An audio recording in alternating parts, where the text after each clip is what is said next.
Buenas noches de nuevo en estos encuentros tratando de aportar elementos de conocimiento para que podamos también vivir de ahí la fe. Yo había empezado unos videos anteriores a hablar de las verdades eternas que también se llaman postrimerías, y yo explicaba que postrimería quiere decir como el postre viene, ¿qué es lo que viene después de esta vida? Y entonces eran 4 cosas: la muerte, que nos saca de esta vida, el juicio, el cielo, el purgatorio, serían 5, y el infierno, ¿no? Serían los destinos definitivos de acuerdo a lo que nosotros hayamos vivido con intensidad, ¿no? Y siempre esperando que la misericordia de Dios pueda ayudarnos, porque nosotros no podemos a veces, nos cuestan muchas cosas, ¿no? En principio tengo acá una expresión esto a mí me interesa mucho, ¿no? Una expresión de Kierkegaard, un filósofo, que dijo: si yo fuera médico y se me permitiera recetar un solo remedio para todas las enfermedades, yo recetaría el silencio. Y el silencio es una cosa que muchos no lo entienden. Y a mí me interesa mucho, busco el silencio. Y dice: la muerte crea silencio. Cuando sucede, al que la suceda, y cuando contemplamos la muerte, cuando uno contempla a alguien que ha muerto, ¿qué puede decir? Por eso el silencio es más elocuente, sería, ¿no? En la primera carta a los Corintios 4:20, San Pablo dice: el reino de Dios no consiste en palabras, sino en la fuerza y el poder del Evangelio. Cuando los discípulos estaban deprimidos, temerosos, Jesús les levanta el espíritu: no teman. Y cuando se enorgullecía, les echaba agua fría, porque no son los ángeles, ni las bestias, ni los sabios, ni necios, sino ambas cosas, de algún modo somos. No somos ángeles, ni bestias, ni sabios, ni necios, pero algo de esto somos. La filosofía, a diferencia de la ciencia, no va por delante para descubrir nuevas verdades, sino mira hacia atrás para encontrar la luz de donde provienen las verdades de los argumentos. Por otro lado, la ciencia construye rascacielos. La tarea de la filosofía sería inspeccionar los cimientos, digamos, para ubicar qué es lo que es la filosofía. Se mete en las cosas profundas para tratar de dilucidar, descubrir y entender el significado, inclusive de lo que se ve. Yo había dicho entonces que la muerte, y luego de la muerte seguiría el juicio. Estamos ante el juez. Y yo no lo imagino a Dios como sentado en un trono con el dedo señalándome. Yo creo que nosotros mismos vamos a tener la plenitud del conocimiento, nos vamos a dar cuenta de nuestros errores y nuestras equivocaciones. Más que Él nos juzgue, nosotros sabremos qué cosas hicimos mal, ¿no? Entonces sería claro. Ahora inclusive nos cuesta conocer nuestra propia conciencia. Yo digo como un ejemplo muchas veces, me pregunto: ¿por qué no me habré callado en tal oportunidad? ¿O por qué no habré hablado? Si me pregunto por cosas que ya han pasado, no supe cómo manejarme, y ahora me doy cuenta, quiere decir que no terminamos de conocer la profundidad de la conciencia. El Catecismo de la Iglesia dice: la muerte pone fin a la vida del hombre como tiempo abierto a la aceptación o al rechazo de la gracia de Dios, manifestada en Jesucristo. Esta sería la vida, y la muerte sería ¿para qué Dios nos ha creado? Y esta vida, que es un paso, porque es un paso, nos ha creado para un fin. El fin es encontrarnos con Él definitivamente. San Agustín dice eso, dijo eso cuando dijo: nos creaste, Señor, para ti, e inquieto está nuestro corazón hasta que descansa en ti. Esta es la finalidad, este es el fin para el cual hemos sido creados. Cada hombre, luego de morir, recibe su retribución eterna en un juicio particular, que luego permite la purificación, ese sería el purgatorio. Yo acá he utilizado un cuento, digo, un ejemplo, siempre, muchas veces.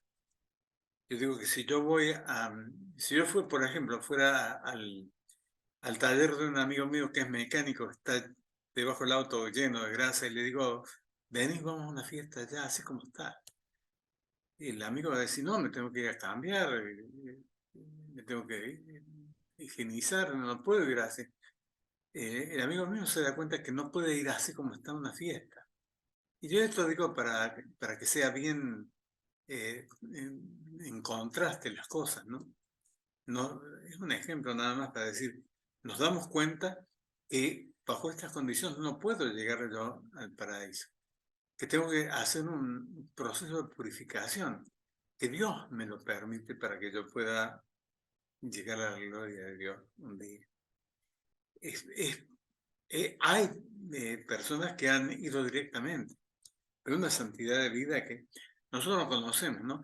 La iglesia siempre ha dicho los que están en la gloria de Dios, los canonizados, las personas, los santos, pero la iglesia nunca ha dicho quién está en el infierno, no podemos saberlo. Está también en YouTube el padre Fortea, que habla de estas cosas, ¿no?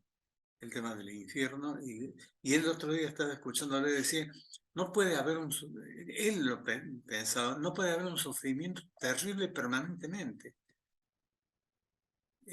Son cosas que hay que pensarlas. San Juan de la Cruz dijo, en el atardecer de tu vida te examinarán en el amor, cuando vas llegando, Dios no cuántas veces fuiste a misa, cuántas oraciones, eso hay que hacerlo. Pero si después de haber realizado la misa, si has amado, con lo que significa el amor, ¿no? Todo se arregla menos la muerte.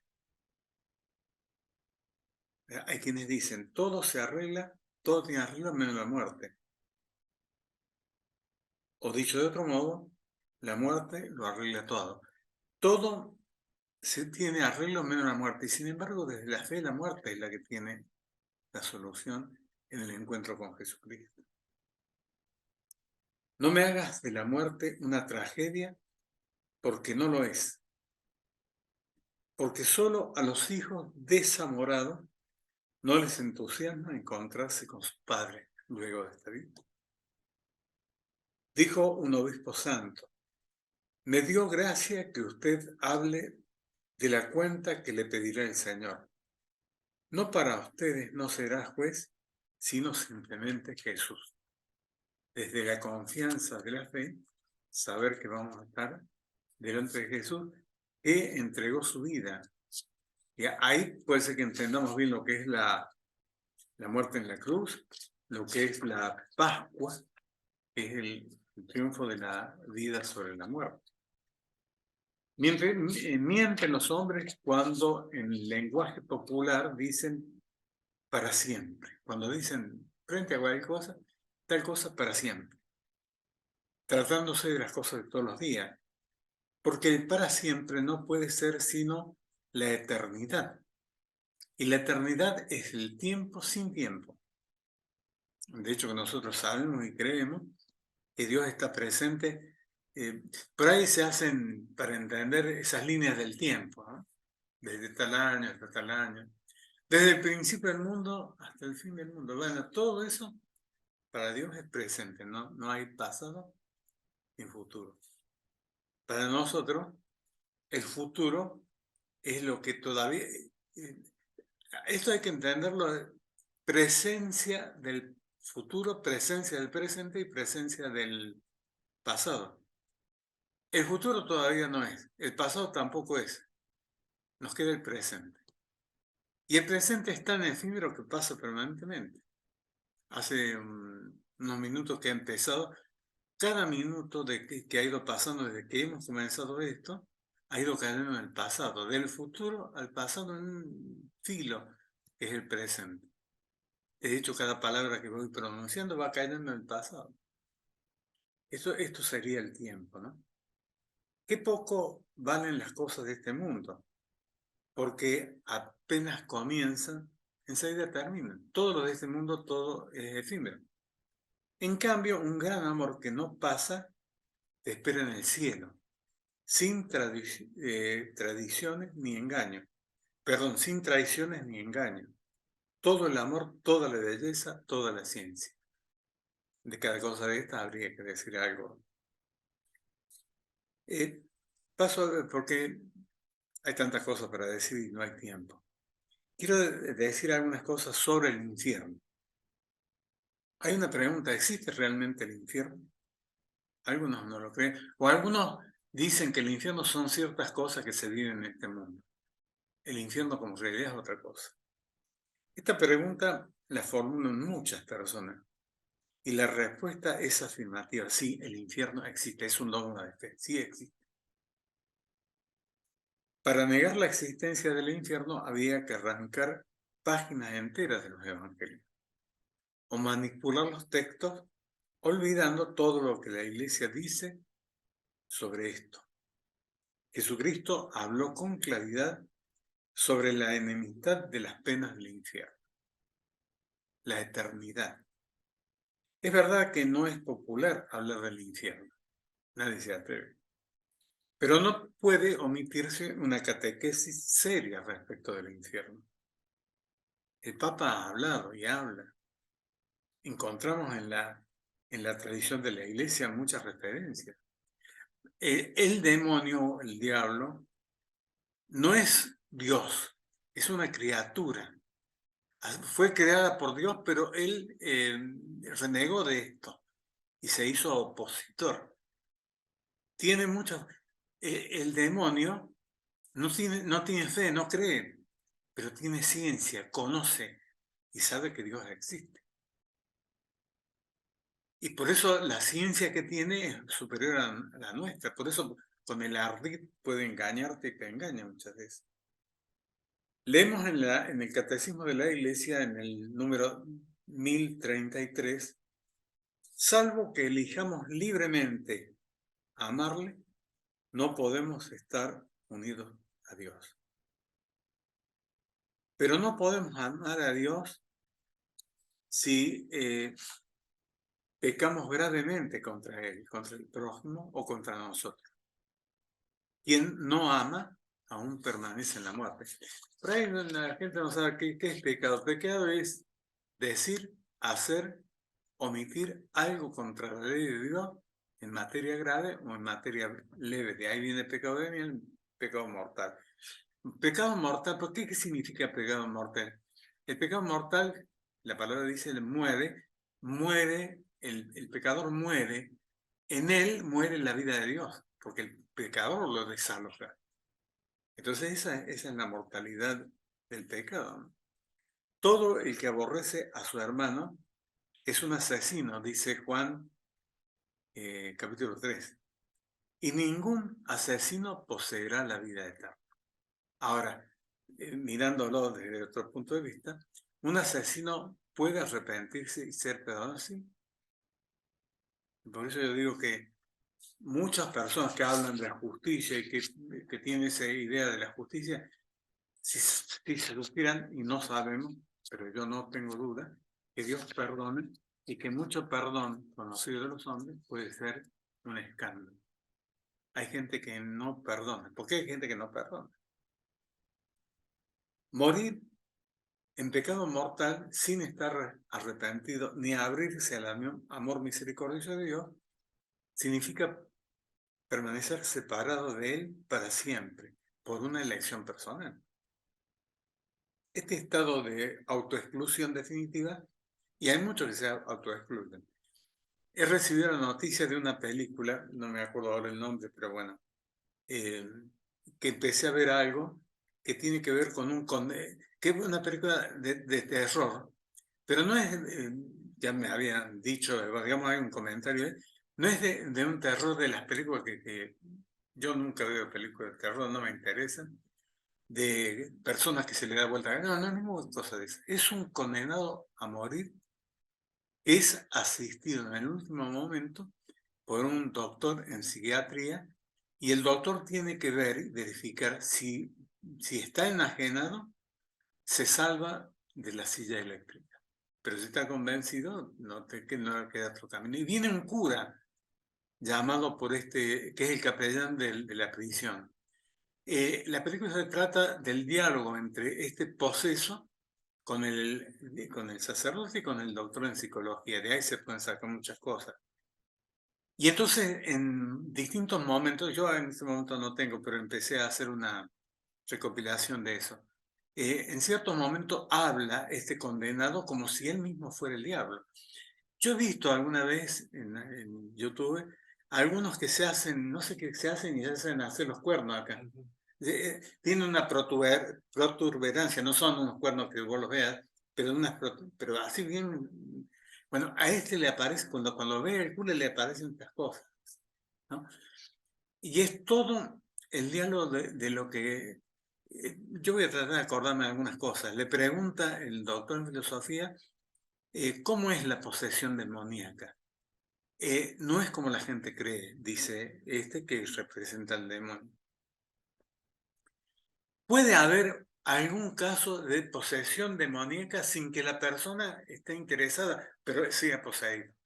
Yo diría que medio difícil.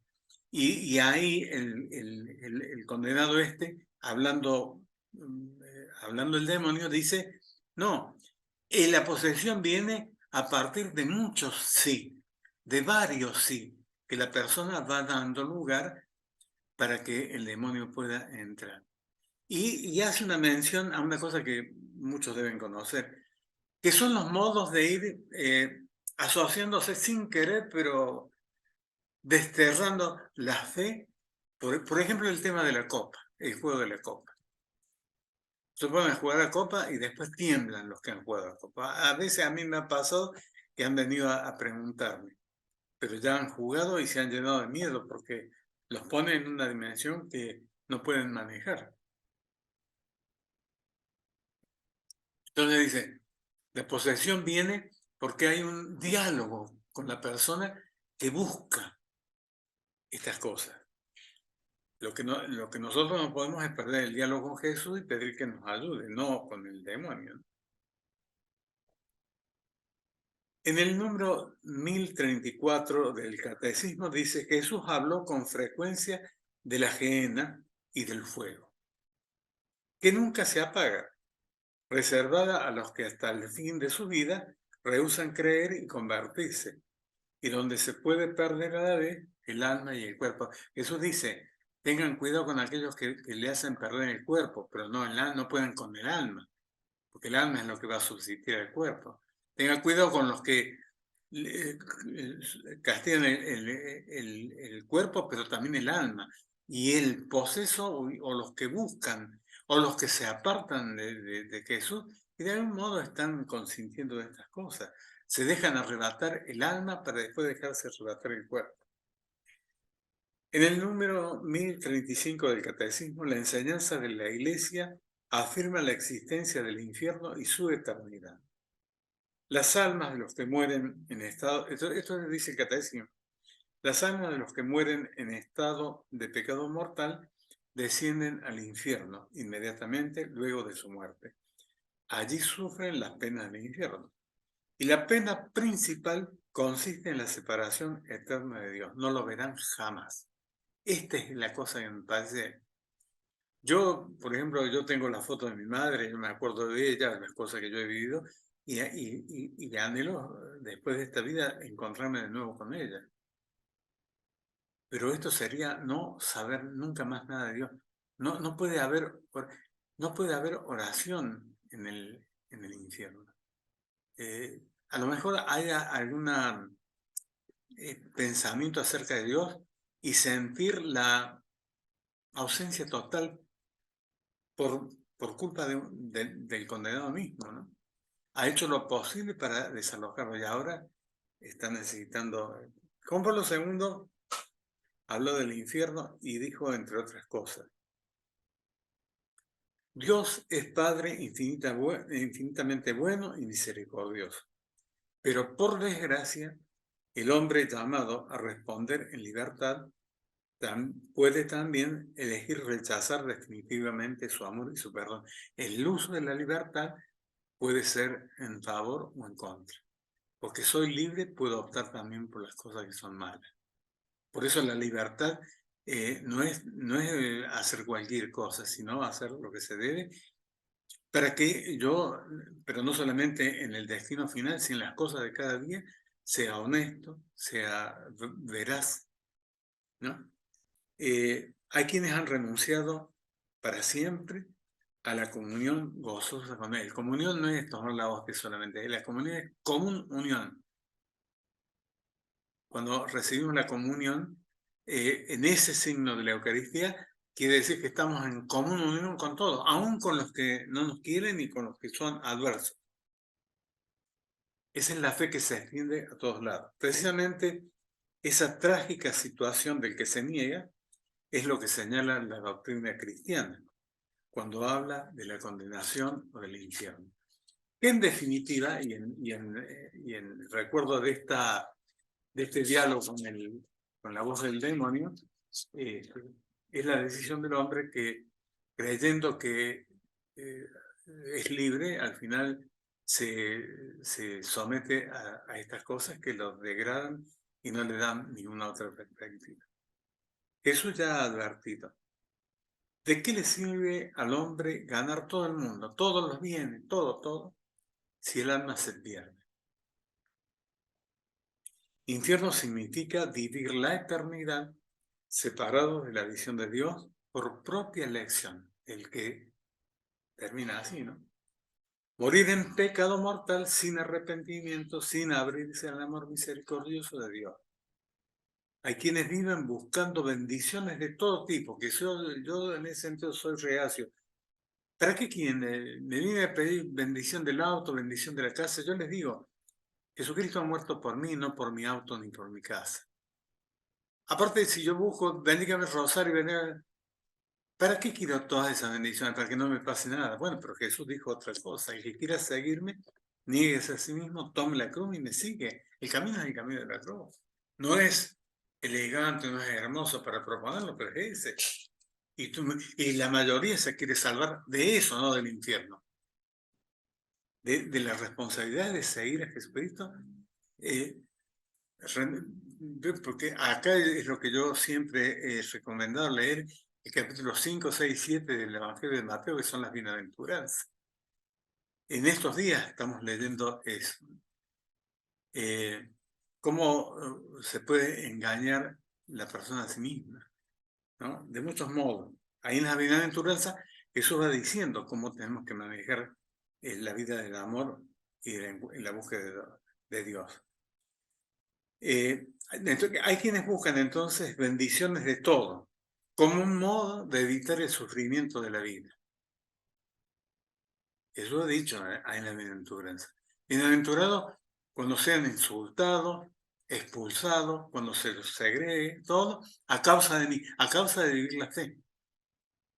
Pero la gente no entiende esto. Claro, no sería bienaventurado si por mi mala conducta me insultan, me tratan mal. Es porque me lo merezco.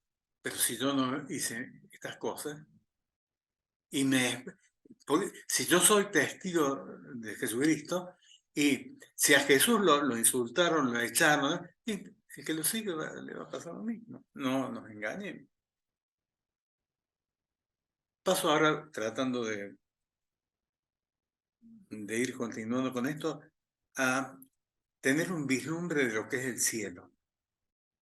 Primero, un hecho histórico que vale la pena comentar. Es sabido, y hoy día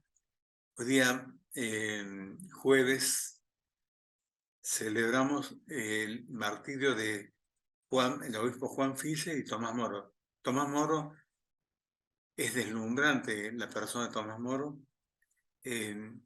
No voy a contar toda la historia, lamentablemente. En la época de Enrique VIII, Tomás Moro fue una persona muy importante en el gobierno de Enrique VIII. Tomás Moro, un hombre de fe, una fe fuerte. Enrique VIII también era un hombre de fe. Sin embargo, el poder lo hipnotizó. Quiso hacer lo que no debería hacer. Tuvo 6 mujeres, 6 esposas.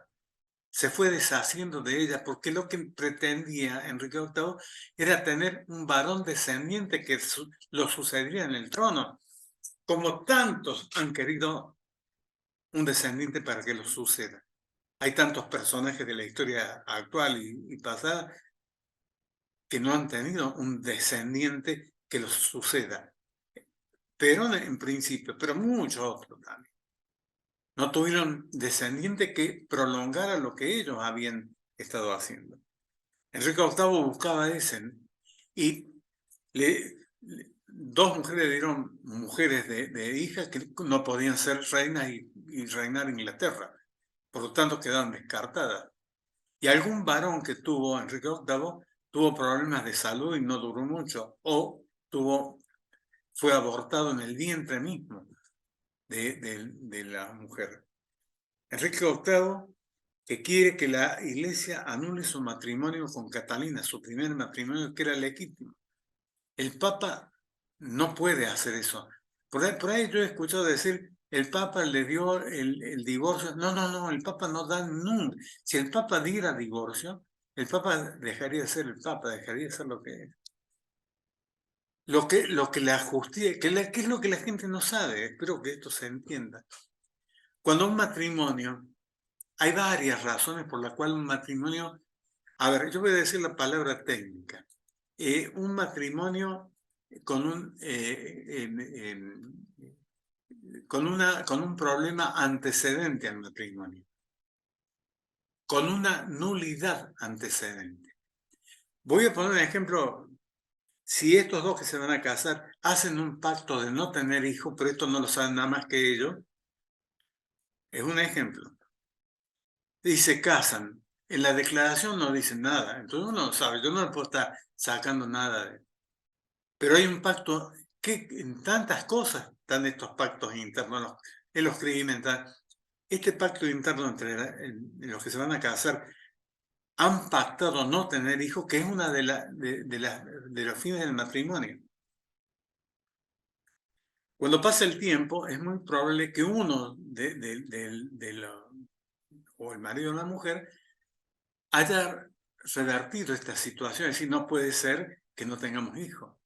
Y entonces pide a la iglesia que revea su compromiso matrimonial, lo cual significa que hay que hacer un juicio e ir descubriendo y llegar a saber que hubo un pacto interno que hizo nulo el matrimonio, aunque la fiesta, todo hubiera estado lleno de cosas.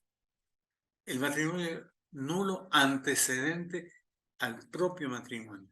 La iglesia lo que hace es verificar a través de un juicio la nulidad, y lo que hace al final la iglesia es declarar que hubo una nulidad antes. Hay muchas cosas, no voy a poder escribir ahora, que hacen nulo un matrimonio. El rapto, por ejemplo, si se rapta a una mujer para casarse, ese rapto lo hace inhábil al matrimonio.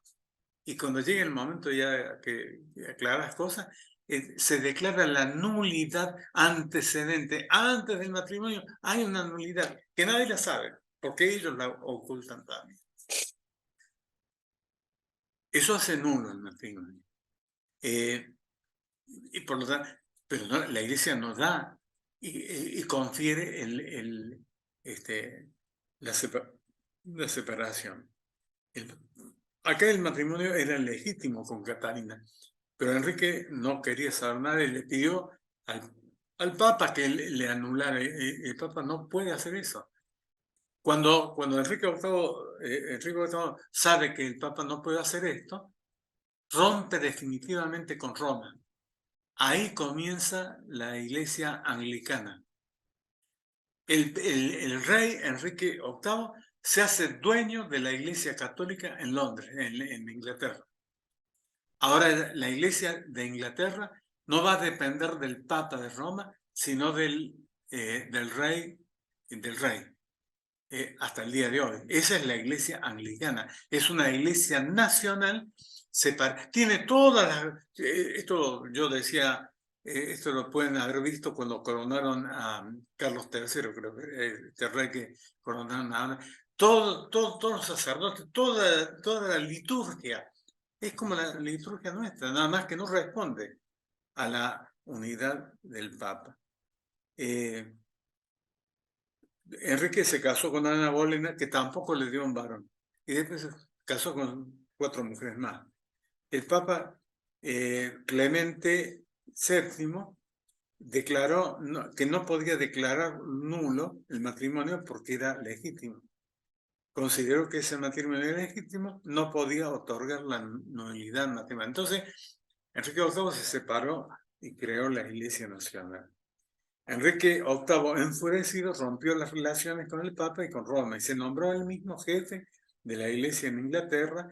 Esto, acabo de decir, es el anglicanismo. A partir de ese momento, comenzó en Inglaterra una feroz persecución contra los cristianos católicos. Un día amenazó a 2 de sus ayudantes, quienes sostenían que el matrimonio con Catalina era legítimo. Ellos eran el obispo Juan Fischer, que hoy día celebramos el martirio, y Tomás Moro, un escritor, un abogado, un hombre de fe, un ensayista, un hombre. Para hablar del cielo y de la gloria de Dios, debemos saber que Dios quiere a toda costa nuestra felicidad. Y una felicidad eterna que no termina nunca. Y Jesús ya lo dijo. Evangelio de Juan, capítulo 14, versículo 1 y subsiguiente. No se inquieten, crean en Dios, crean también en mí. En la casa de mi Padre hay muchas habitaciones. Si no fuera así, se los habría dicho a usted. Yo voy a prepararles un lugar. Y cuando haya ido y les haya preparado un lugar, volveré otra vez para llevarlos conmigo. Este es el fin para nuestra vida. A fin de que donde yo esté, estén también ustedes. Si Él está en la gloria definitiva, Él quiere que nosotros estemos ahí. Ya conocen el camino del lugar donde yo voy. El camino es el camino de la cruz, que muchos no quieren saber nada. Entonces Tomás le dijo, Señor, no sabemos a dónde va. ¿Cómo vamos a conocer el camino? Y Jesús le respondió, yo soy el camino, la verdad y la vida. Nadie va al Padre sino por mí. Una cosa es que yo diga esta frase y otra cosa que la entendamos verdaderamente. Jesús es el camino, es la verdad y es la vida. Y esto es lo que nos ofrece y nos promete para después. El cielo es la recompensa reservada para los que le aman. Allí estaremos en el seno de la Trinidad. Allí todo será bueno. El Apocalipsis ya describe estas cosas, ¿no? Sin la existencia del mal, no habrá lágrimas, ni pena, nada, ni sufrimiento. Somos hombres y mujeres de esperanza que aspiramos a vivir en la gloria de Dios. Sabemos que nunca estaremos preparados para ello. Ahora, hay una cosa que no puedo, y yo siempre la pongo de manifiesto. Los romanos, la crucifixión es propia de los romanos introdujeron el tema de la crucifixión. ¿A quiénes crucificaban? Entonces yo por ahí pienso, un gobierno o un imperio que mata de este modo a los que atentan contra el imperio, contra el gobierno. En la Argentina pasó eso en la época de Rosa. Los que eran contradictorios a Rosa les cortaba la cabeza y ponían en unas pícaras para que vean y sepan lo que les va a pasar si hay otros que continúan con esto. Eso fue la crucifixión de Jesús. Y de hecho, que, digamos, el juicio es en la ciudad de Roma, pero lo sacan afuera de la ciudad de Roma. Porque todo lo que está afuera es lo pagano, es lo malo, lo que no tiene valor. A Jesús lo sacaron, no podían matarlo en la misma ciudad santa de Roma, de Jerusalén. Lo sacaron afuera, la ciudad estaba amurallada. Y allí fue con otros 2 más que estaban crucificados, una a la derecha y otra a la izquierda. Y en ese instante definitivo y final, ¿qué puede haber yo tengo un escrito de San Agustín sobre este hombre, ¿no? Entonces no crucificaban al ladrón de gallina, eso lo arreglaban de otro modo. Estos eran que habían atentado contra el imperio de Roma. Entonces, este que está crucificado, están los dos. Yo creo, aunque el Evangelio habla de uno, yo creo que los dos fueron salvados. No puede sino ser así. Este hombre que habrá vivido toda su vida en la delincuencia, en el delito y en la muerte, parece salvo. No, el Evangelio no dice nada. Estaba ahí en los últimos momentos. Y en ese momento final es capaz de decirle a Jesús, acuérdate de mí cuando estés en tu reino. Entonces uno puede pensar, ¿qué pensaría este hombre del reino? Si está viendo a Jesús que está muriendo como él, como un bandido, como un despreciado. Despreciado no como, despreciado. ¿Qué habrá pensado? Y entonces le queda ese alto final que ojalá no nos falte. Y poder decir lo que dijo, acuérdate de mí cuando estés en tu reino. ¿Y qué le dijo él? Hoy estarás conmigo. No tuvo que rendir examen, no le pasaron lista, nada. No tuvo que rendir suficiente, nada. Hoy estarás conmigo. No tenemos que aprovechar estas cosas, pero tenemos que saberlo. Somos hombres y mujeres de esperanza que aspiramos a vivir en la gloria de Dios. Pero no por nuestras propias fuerzas, sino con el auxilio que la gracia de Dios nos promete y nos asiste. Cuando San Pablo quiso describir la gloria de Dios, solo pudo decir, esto es interesante lo que dice Pablo, ni el ojo vio, ningún ojo pudo ver, ni el oído, ni vino a la mente, a la inteligencia del hombre, lo que Dios ha preparado para los que le aman. Supera todas nuestras posibilidades. Por lo tanto, debemos tener en cuenta y no olvidar la necesidad cada día de examinar la conciencia y entregarnos como el ladrón en la cruz. Y al final del día, cuando me voy a dormir, decirle, acuérdate de mí, ahora que estás en tu reino. Buscar la virtud de vivir la esperanza. Que el Señor nos perdone nuestros pecados, nos ayude a entender estos misterios y nos lleve a la vida eterna. Que Dios los bendiga. En el nombre del Padre, del Hijo y del Espíritu Santo. Queda todavía algo, pero bueno, ya veremos.